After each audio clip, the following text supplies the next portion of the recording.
امت مسلمہ یہ استدلال کرتی ہے کہ فدق جناب فاطمہ زہرا کا حق نہیں ہے، بلکہ ایک عمومی پراپرٹی ہے، تمام مسلمانوں کی جائیداد ہے۔ آئیے میں تومہ کے معنی بیان کرتا ہوں۔ بہت سے لوگ سوچ رہے ہوں گے اس وقت کہ یہ تومہ ہے کیا؟ جب ہم ان کی کتابوں کا مطالعہ کرتے ہیں تو کثرت سے ہم دیکھتے ہیں کہ اسی ایک لفظ کے اوپر زور دیا جاتا ہے، تومہ تومہ۔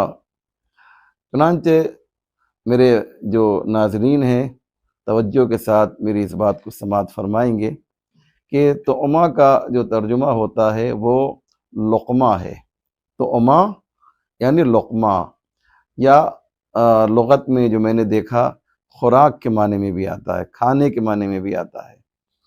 یہ فدق لینے کے لیے جب شہزادی کونین خلیفہ اول کے پاس گئیں تو انہوں نے انکار کیا، اور انکار کرنے کے بعد جو دلیل دی وہ عجیب دلیل ہے کہ وہ یہ کہتے ہیں کہ ہم کو جناب پیغمبر اسلام نے یہ فرمایا ہے کہ جو ہمارا مال ہوتا ہے، جو ہماری پراپرٹی ہوتی ہے، وہ تومہ ہوتی ہے۔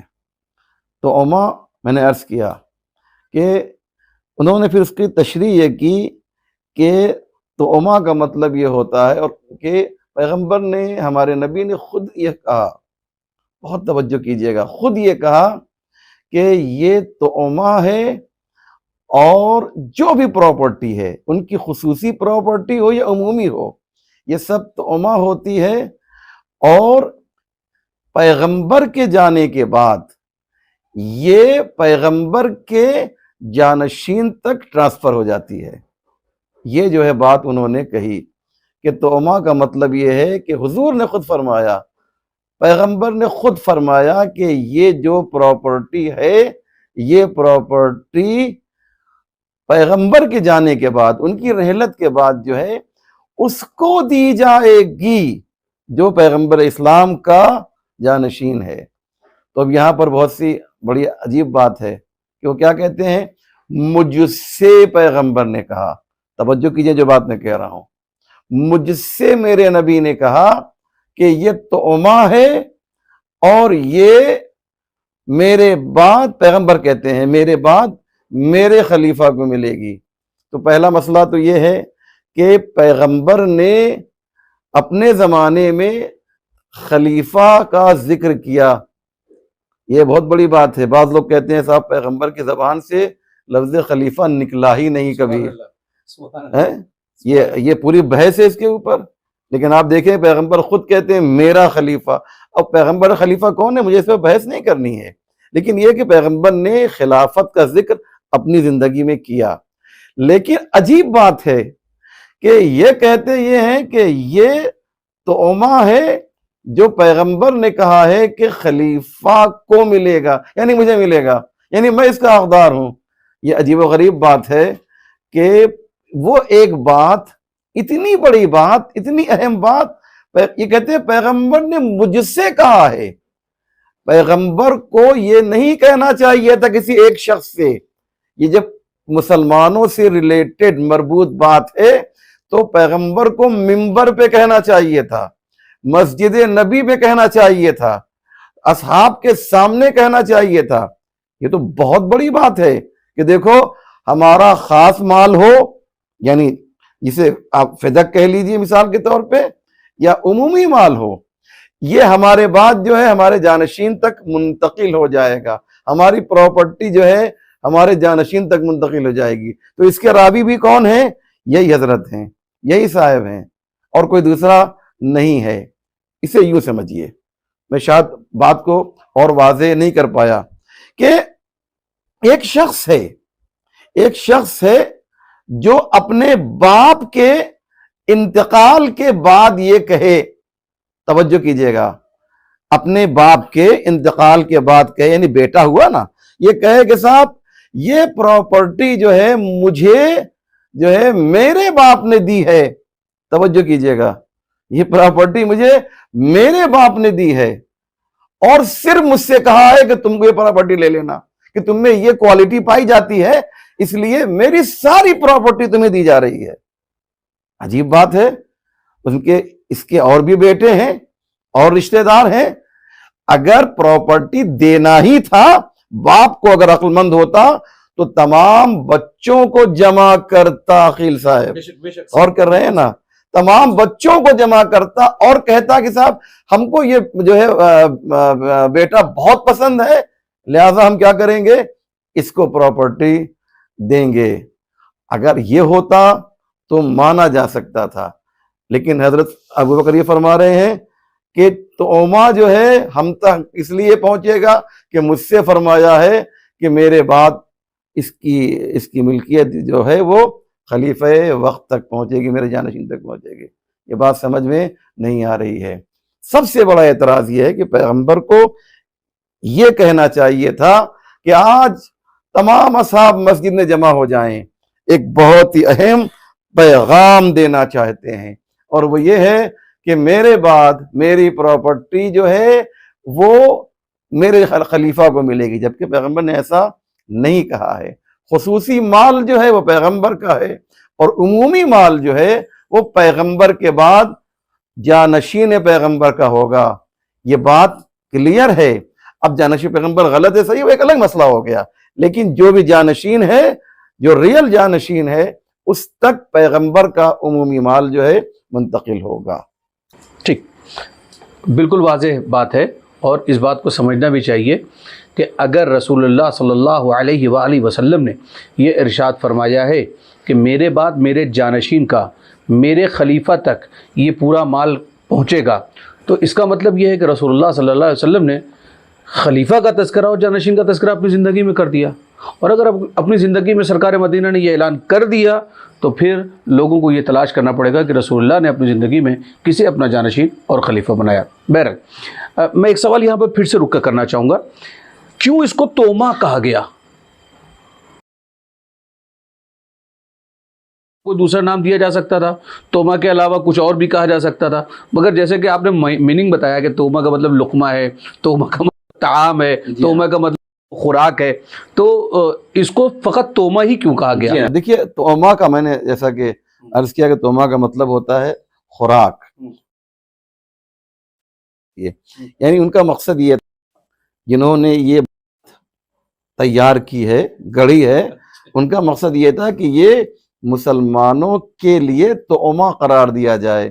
یعنی ان کے گھر میں, ان کے کچن میں جو ہے چولہا جل سکے, ان کے ہاں جو ہے اس پیسے سے جو ہے اناج آئے, کھانے کی چیزیں آئیں, جس سے وہ کھا پی سکیں. یعنی اس کا مطلب آپ کہتے تھی کہ جس کی وجہ سے عالم اسلام کے تمام مسلمانوں کا پیٹ بھرا جا سکے.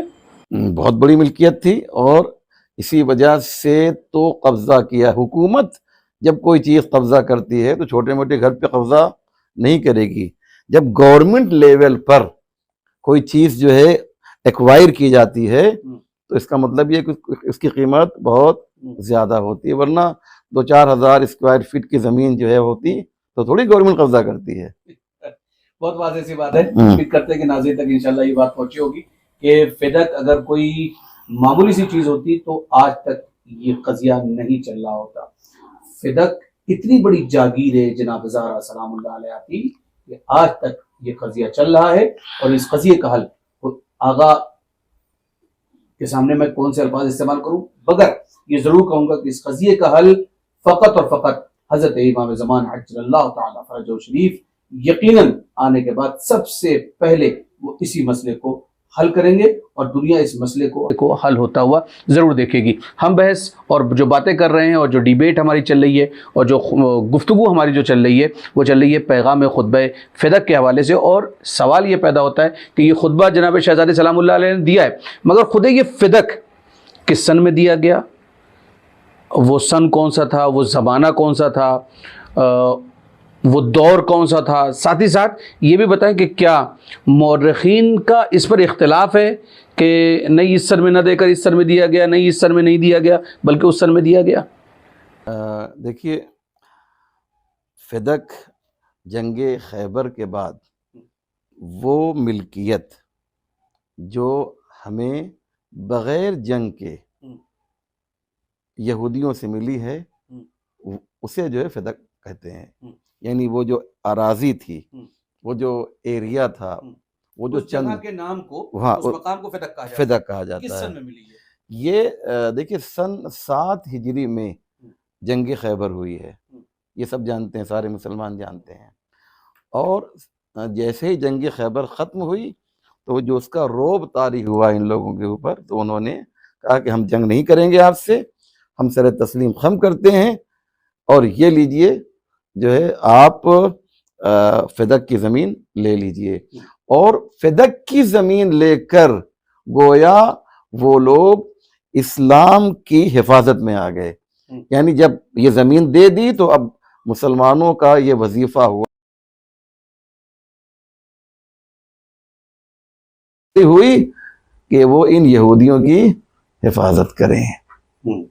تو یہ لوگ جو ہیں امنیت کے ساتھ جو ہے پیغمبر کے بعد، یعنی خیبر کی کامیابی کے بعد، ان کو بالکل مسلمانوں نے کسی طریقے کی کوئی اذیت نہیں دی، بلکہ وہ ان کی عزت بھی کرتے تھے، اس لیے کہ انہوں نے ایک بڑی پراپرٹی اسلام کے حوالے، پیغمبر کے حوالے کی تھی. ناظرین، بالکل واضح بات ہے. جنگ خیبر اور جنگ خیبر سن 7 ہجری میں ہوئی ہے. یعنی رسول اللہ صلی اللہ علیہ وآلہ وسلم جب اس کائنات سے تشریف لے گئے ہیں وہ سن ہے 11 ہجری کا، اور سن 11 ہجری سے 3 سال قبل سن 7 ہجری میں فدق جناب زہرا سلام اللہ علیہ کے حوالے کیا گیا، ہبہ کیا گیا. اور کمال کی بات یہ ہے کہ جب جناب زہرا سلام اللہ علیہ کو یہ فدق ہبہ کیا گیا تو 3 سال کے عرصے کے بیت جانے کے بعد تک اس مسئلے پر کوئی رسول اللہ نے اپنی زندگی میں ہی یہ فدق جناب زہرا سلام اللہ علیہ کو دے دیا گیا تھا. یہ سارے مسائل رسول اللہ کی رحلت کے بعد، اس کائنات سے گزر جانے کے بعد پیدا ہوئے ہیں. میں ایک بات اور ایڈ کر دوں آپ کے ناظرین کے لیے کہ 7 ہجری سے لے کر 11 ہجری تک تقریباً 3 سال کچھ مہینے ہوتے ہیں. یہ جو 3 سال کچھ مہینے ہیں، یہ مہینہ، یہ جو ایام ہیں یا جو یہ سال ہیں، اس میں جو بھی انکم ہوتی تھی جناب فاطمہ زہرا کو دی جاتی تھی. اور جناب فاطمہ زہرا اس کو اپنے لیے استعمال تھوڑی کرتی تھیں، بلکہ مسلمانوں کے لیے استعمال کرتی تھی، ایک مالکہ کی حیثیت سے. اللہ اکبر. ملکۃ العرب کی بیٹی ایک مالکہ بن کر پورے عالم اسلام کو اپنے ہی باغ کے ذریعے سے، جو آمدنی ہوتی تھی اس کے ذریعے سے عالم اسلام کو چلا رہی تھی. شہزادی سلام اللہ علیہ کا یہ کرم اور یہ ان کی عطا اور یہ ان کی سخا تھی کہ جس کے ذریعے سے 3 سال کچھ مہینے تک مسلسل باغ فدق کے ذریعے سے عالم اسلام چلتا رہا. میں بہت زیادہ طولانی باتیں ہو جاتی ہیں اور وقت بھی کم ہوتا چلا جاتا ہے. ایک سوال بہت جلدی سے آپ سے کرنا چاہوں گا، کیا قرآن سے ثابت ہے کہ جناب زہرا سلام اللہ علیہ ہی فدق کی حقدار ہے؟ بالکل. آپ کے سوال کو اگر یوں سمجھا جائے کہ جناب فاطمہ زہرا کو فدق کیوں دیا گیا، ایک سوال تو یہ آپ کا ہوا. اصل میں یہ سوال میں اس لیے کر رہا ہوں کہ آج کے اس دور میں لوگ کہتے ہیں قرآن سے ثابت کیجیے. تو کیا قرآن مجید سے ثابت ہے کہ جناب زہرا سلام اللہ علیہ ہی فدق کی مالکہ ہیں، فدق کی وارثہ ہیں، فدق انہی کا حق ہے؟ جی ہاں، اس میں ایک آیت نازل ہوئی تھی، وَآتِ ذَا الْقُرْبَى حَقَّهُ، یعنی جو آپ کا سب سے قریبی ہے اسے حق دے دیا جائے. تو پیغمبر اسلام نے جناب فاطمہ زہرا کو فدق دے دیا. یہ آیت کب نازل ہوئی؟ یہ آیت جو ہے یہ جنگ خیبر کے بعد نازل ہوئی ہے، یہ یاد رکھیے گا. جنگ خیبر کے یعنی سن 7 ہجری میں جنگ خیبر ہوئی ہے، ہاں، اور سن 7 ہجری میں جنگ خیبر کے فوراً بعد سن 7 ہجری میں. بالکل بالکل، جیسے ہی یہ پراپرٹی. اور اگر آپ کا سوال یہ ہے کہ کیا کوئی ایسی پراپرٹی بھی ہے کہ جس کا تعلق صرف رسول سے، مسلمانوں سے نہیں ہے، قرآن سے ثابت کیجیے. اگر آپ کا سوال یہ ہے کہ فدق جیسی پراپرٹی کیا قرآن سے ثابت ہے کہ وہ صرف جو ہے وہ یا پیغمبر کی ملکیت ہے یا پیغمبر کے بعد آل پیغمبر کی ملکیت ہے؟ جی ہاں، اس کے لیے بھی قرآن کریم کی آیت ہے، جناب وکیل صاحب سورہ حشر کی آیت نمبر 6 ہے، جس میں اللہ نے کھل کر یہ اعلان کیا کہ وما افا اللہ علی رسولہ منہم فما اوجفتم علیہ من خیل ولا رکاب ولکن اللہ یسلط رسلہ علی من یشاء واللہ علی کل شیء قدیر۔ آپ دیکھیں کہ اس آیت میں نے حوالہ اس لیے دیا ہے کہ آپ خود بھی تفصیل اس میں آپ دیکھ سکتے ہیں، اس کی تفسیر دے سکتے ہیں، میں خلاصہ نقل کر رہا ہوں کہ اللہ فرما رہا ہے کہ اللہ نے اپنے رسول کو جو مال دلوایا ہے تو تم نے اس پر نہ آپ نے فما اوجفتم علیہ من خیل، تم نے اس کو جو ہے بغیر جنگ کے جو رسول تک جو مال پہنچا ہے کہ جس میں نہ گھوڑا دوڑایا گیا نہ ہی ناقہ اونٹ دوڑایا گیا، یعنی بغیر جنگ کے جو مال حاصل ہو جائے وہ کس کا ہے؟ قرآن کہتا ہے ما افا اللہ علی رسولہ من اہل القری فللہ وللرسول، یہ جو بھی بغیر جنگ کے مال حاصل ہو جاتا ہے اس کے دو ہی مالک ہیں، یا اللہ ہے یا اس کا رسول ہے، کہ پیغمبر نے اپنے زمانے میں دے دیا تھا۔ اسی لیے حضرت ابو بکر سے جب جناب فاطمہ نے کہا تھا تو انہوں نے ایک نوشتہ لکھا تھا، ایک خط لکھا تھا اور کہا تھا کہ بالکل آپ صحیح کہہ رہی ہیں، لیجئے آپ کو فدق واپس کیا جا رہا ہے۔ لیکن دو شخصیتیں وہاں پر موجود تھیں یا بعد میں آئیں، ایک روایت میں ہے کہ بعد میں آئیں اور انہوں نے دیکھا کہ ایک خط لکھا گیا ہے کہ جس میں یہ کہا گیا ہے کہ فدق آپ کو واپس کیا جا رہا ہے۔ دو کا نام سننا چاہتے ہیں؟ خلیفہ دوم حضرت عمر اور ایک مشہور صحابی رسول عبد الرحمن ابن عوف۔ ان لوگوں نے کہا کہ صاحب نہیں، یہ جو ہے مسلمانوں کی پراپرٹی ہے، رسول نے دیا، رسول کے پاس ضرور یہ مال گیا تھا لیکن رسول کے بعد یہ پراپرٹی مسلمانوں کی ہے، اور اس خط کو جو ہے لے کر پارا پارا کر دیا۔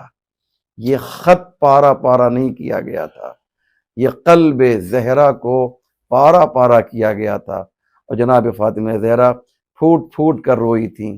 اس لیے تھوڑی کائنات جس کے طفیل میں اور صدقے میں بنی ہو وہ ایک زمین کے لیے گریا کرے گی، نہیں، بات زمین کی نہیں تھی، بات یہ تھی کہ جو لوگ رسول کا کلمہ پڑھ رہے ہیں وہ آج بنت رسول سے اس طریقے سے پیش آ رہے ہیں۔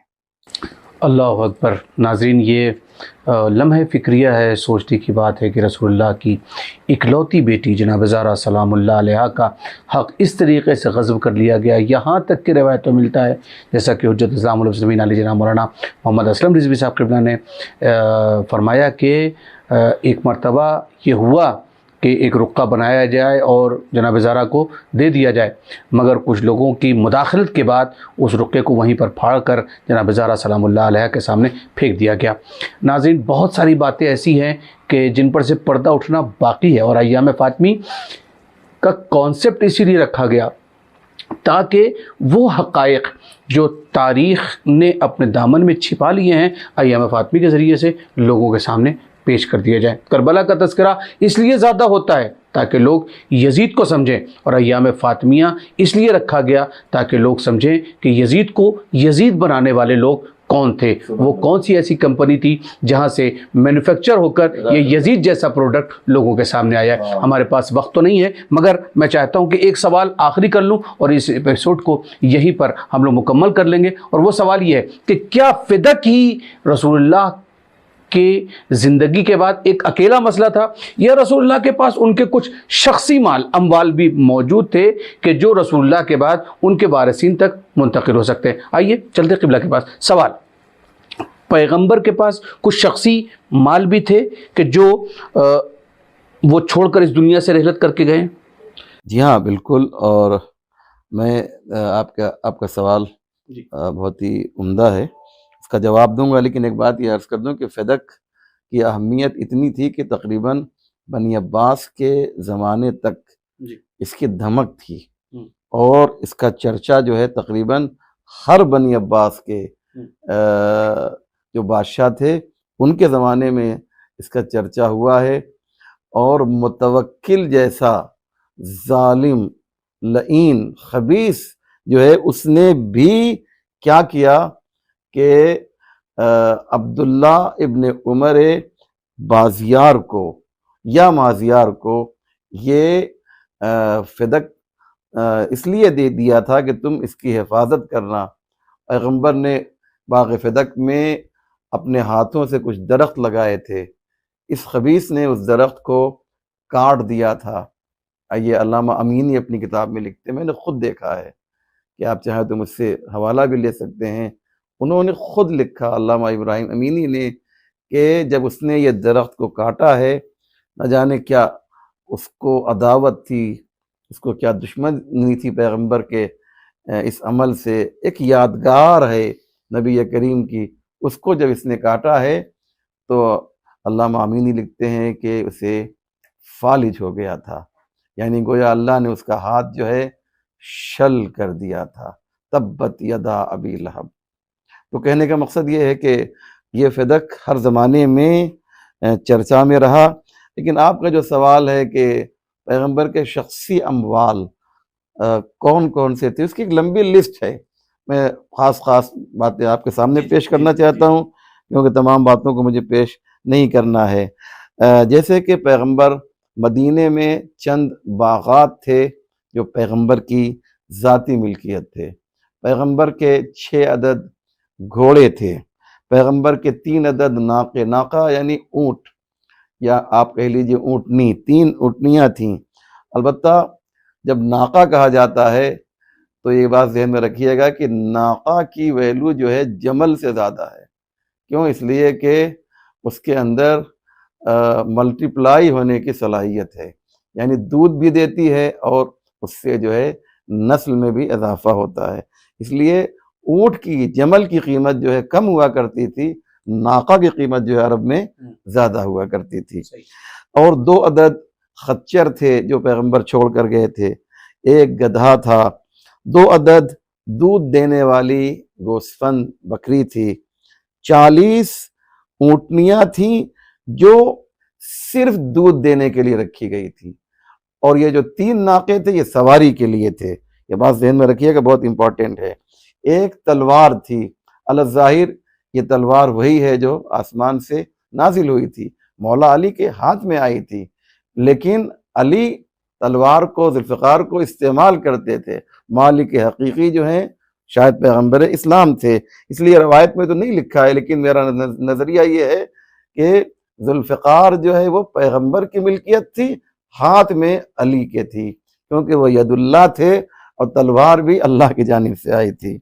اور 1 زرہ، آپ کا ایک امامہ تھا جو جس پر کافی بعد میں جو ہے اختلاف بھی ہوا، جس کا نام صحاب تھا، اس امامے کا نام جو ہے روایتوں میں ہے کہ وہ صحاب تھا، کہ جو آپ کے بعد آپ کے ایک رشتہ دار نے اس پر دعویٰ کیا تھا، تو ان کے سر پہ وہ امامہ رکھ دیا گیا، اور جب ان کے سر پہ امامہ رکھا گیا تو انہوں نے کہا فوراً اتار دو، کیونکہ اس کا وزن اتنا زیادہ ہے کہ میں برداشت نہیں کر پا رہا ہوں۔ کہنے کا مقصد یہ ہے 2 عدد برد یمانی ہے، 1 انگوٹھی ہے، 1 عدد عصا ہے، 1 لیف خرما کا ایک فرش ہے، 2 عدد جو ہے عبا ہے پیغمبر کی، اور کئی جو ہیں چمڑے کے تکیے وغیرہ، یہ سارے وہ سامان ہیں عزیزو جو پیغمبر کی ذاتی ملکیت تھے۔ ان میں سے 3 چیزیں جو میں نے دیکھا ہے، 3 چیزیں وہ ہیں جو مولا علی کو دی گئیں خاص طور سے، زرہ، شمشیر، امامہ اور انگوٹھی، اور باقی جو ہیں یہ جناب فاطمہ زہرا کو یہ تمام چیزیں ملیں، یہ کوئی غصب نہیں کر سکا۔ کہنے کا مقصد یہ ہے کہ پیغمبر کے یہ جو وارث ہیں، یہ خصوصی مال جو بالکل خصوصی ہو، یا جو آپ کو بغیر جنگ کے حاصل ہو، یہ سب کے وارث جو ہیں یا فاطمہ زہرا ہیں یا مولا علی ہیں یا ان کے فرزند ہیں۔ ناظرین، حجت اسلام والمسلمین علی جناب مولانا محمد اسلم رضوی صاحب رئیس شیعہ الوہ بورڈ ہمارے سامنے تھے اور ہمارے سوالات کے جوابات دے رہے تھے، ساتھ ہی ساتھ کچھ اہم اور خاص باتیں بھی آپ حضرات کے سامنے پیش کی گئیں، جیسے بالکل پروگرام کے آخر میں قبلہ نے ارشاد فرمایا اور یہ کہا کہ سرکار مدینہ حضور ختم مرتبت نے فقط فدق ہی نہیں بلکہ فدق کے علاوہ بھی جتنی چیزیں تھیں وہ ساری کے ساری جناب زہرا سلام اللہ علیہ کو دے دی گئی۔ فقط 3 چیزیں حلال مشکلات مولا کائنات غالب کل غالب اسد اللہ علی بن ابی طالب علیہ السلام کے پاس آئیں یا انہیں دی گئیں یا ان کو پیش کی گئی، جس میں سے ایک امامہ، ایک شمشیر اور ایک انگوٹھی کا ذکر تاریخ میں آسانی کے ساتھ مل جاتا ہے۔ پیغام خطبہ فدق مسلسل کنٹینیو آپ حضرات کے سامنے سلسلے وار قسط وار پیش کیا جا رہا ہے۔ آج ہمارا یہ دوسرا ایپیسوڈ تھا جو آپ کی خدمت میں پیش کیا گیا۔ انشاءاللہ تیسرا ایپیسوڈ بھی بہت جلد آپ کی خدمت میں پیش کیا جائے گا۔ تب تک آپ ہمارے اس چینل کو سبسکرائب بھی ضرور کریں، ساتھ ہی ساتھ لائک کریں، کمنٹ کریں اور اپنے احباب کے ساتھ اس کو ضرور شیئر کریں تاکہ حق زہرا سلام اللہ علیہ کو آسانی کے ساتھ لوگوں کے سامنے پیش کیا جا سکے۔